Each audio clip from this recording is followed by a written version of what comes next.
So I have a third example of a force causing motion, and we need to calculate the work. It is a miniaturized. Speaking of the 80s, anybody here got miniatures? There are things in the 80s you don't want to know about. Okay. Your mom, your grandmother did miniatures. Ask them about it. Okay, so here is a miniature version of the big conical pendulum. I didn't want to get it out because, you know. Okay, so it's going around, right? And let's remember why it goes around and what the forces are as it goes around. So we're going to answer the question, does every force that causes, I'm going to put causes, motion do work? And you can probably guess the answer because I have posed the question. Because the way I'm speaking, does every force that causes motion do work? So let's see if this one does. So what's happening? Remember the conical pendulum, the mass was here, and it goes around in a circle, and the thing responsible, sort of, is the tension. And we had to balance the forces, let's see, we had to have the tension this way, and its y component balances gravity.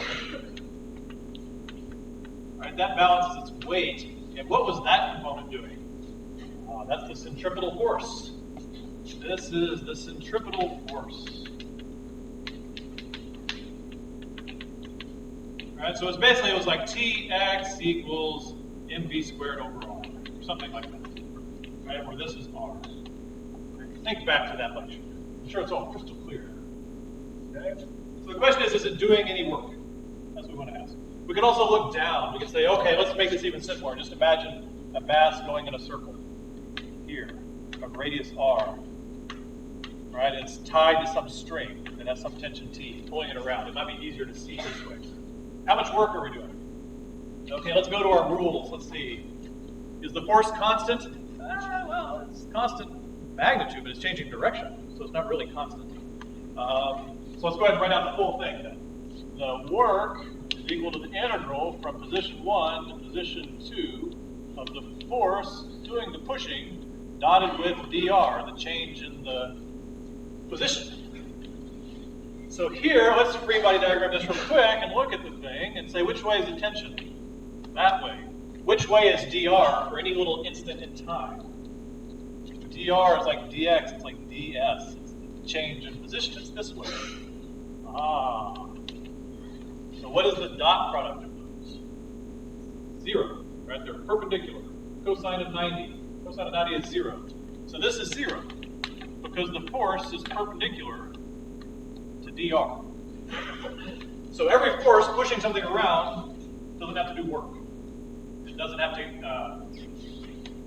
speed something up. And if you think about this thing going around, the tension force of this is never going to speed it up. Right? What sped it up? It's sped, right? English major. And that's what you work on grammar. What sped it up? My hand sped it up. I did a push force to do the work. In which way did I push it? In the direction of its motion. Right? That sped it up. There I did work. It was possible. But the tension force now isn't going to speed it up. Right? It's the wrong way. Always perpendicular to the motion. That's a hallmark of circular motion. Okay? So just keep in mind that everything doesn't do work. There are forces that don't do work. Or if two forces balance, then the net force doesn't do work because there's positive work and negative work. We'll get to that in a minute. You can have negative work, believe it or not.